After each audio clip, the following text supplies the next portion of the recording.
All right, so the last thing that we're going to talk about here before we break is this section that is probably one of the more important things that's going to be on your exam. And I say that based off of the weight of questions that you'll see. Okay? For this one slide right here, you'll see at least 8 to 10 questions on change control and change management.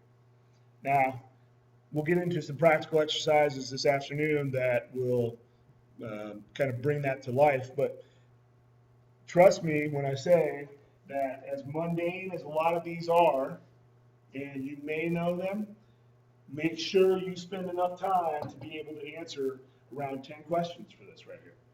So separation of duties, change request, configuration management, policies, procedures, processes, these are all super important for knowing how change control works on your network or for your corporation. Why would we want to employ separation of duties? Keeps somebody from doing severe damage. Okay, so we try to avoid collusion. So two people working together to do something harmful, that would be one way. Also, you want to try to have depth on the bench.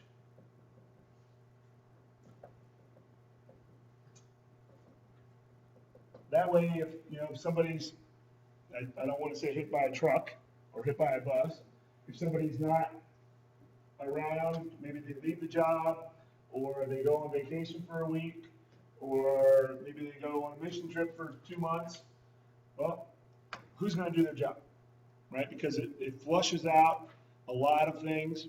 And for me, having done this for almost 20 years now, I can tell you that employing separation of duties as a software engineer shows you what needs to be automated, right? Because Johnny comes in 0800 every day and he's pulling the lever.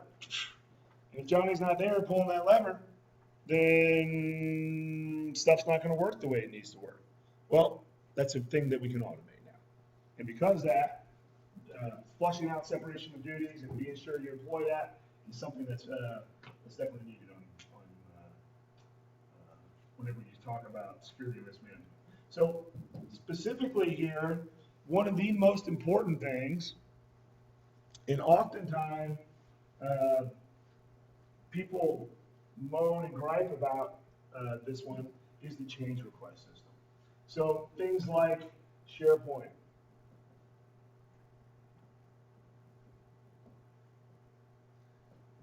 Jira, Remedy, or Support Magic. I've used a few of these before. Vantive. If you don't know what any of these are, thank God you don't know what any of these are, because every one of those is a change request system. So if somebody makes a change to your network and it's not approved, that is considered to be one of the biggest insider threats, is an unapproved change to a piece of software, a system, piece of hardware. That's one of the biggest issues that we see come to life, is that, hey, if you're making an unapproved change to a system and you don't tell anybody,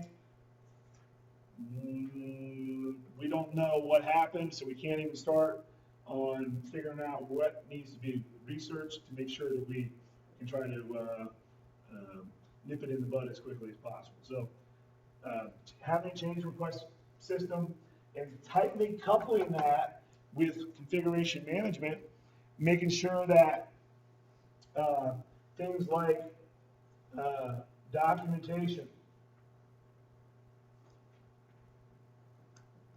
I know at NASA we used to use what was called the RAL, R-A-L, which is the resource artifact locator.